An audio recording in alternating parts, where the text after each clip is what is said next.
مونتير عزيزي. السلام عليكم. حياك الله عزيزي. عليكم السلام ورحمة الله. حياك الله عزيزي. كيف حالكم؟ حياك الله، أهلا وسهلا. شنو الواحد اليوم مالتكم شنو؟ ما هو الدليل على مشروعية بناء المساجد على القبور؟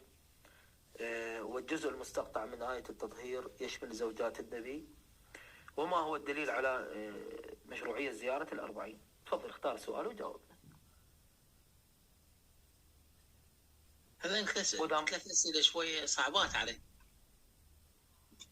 احنا الآن جاي نسأل عن معتقده. أنت الآن جعلت من هاي القبور الآن اللي موجودة، المراقد الآن اللي موجودة، جعلت من عندها عقيدة. الآن كونا، اسمح لي يا أخوي العزيز، أنت إذا أنت الآن ما عندك إنمام ومعلومات حول عقيدتك، أنت اليوم أنت عقيدتك ما تعرفها، فأنا مهما أطرح لك الآن ما راح تفهمني.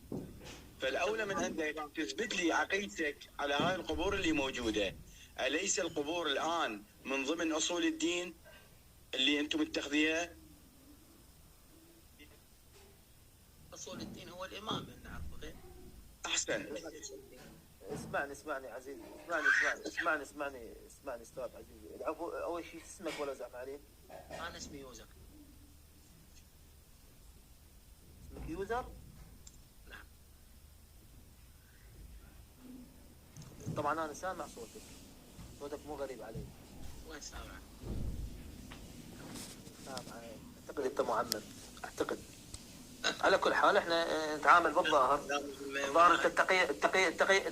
الظاهر انت التقية مشتغلة عندك. من قلت لي يوزر؟ لا تحب تعطي اسمك. لا مو معمم. المهم يوزر، راح اسالك سؤال. اقسم عليك بالله انت عمار؟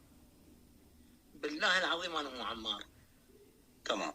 ابو الوطن والله انا قلت لك انا بالبداية هذا الصوت مو غريب علي، والله العظيم، واعرفه كل الزين.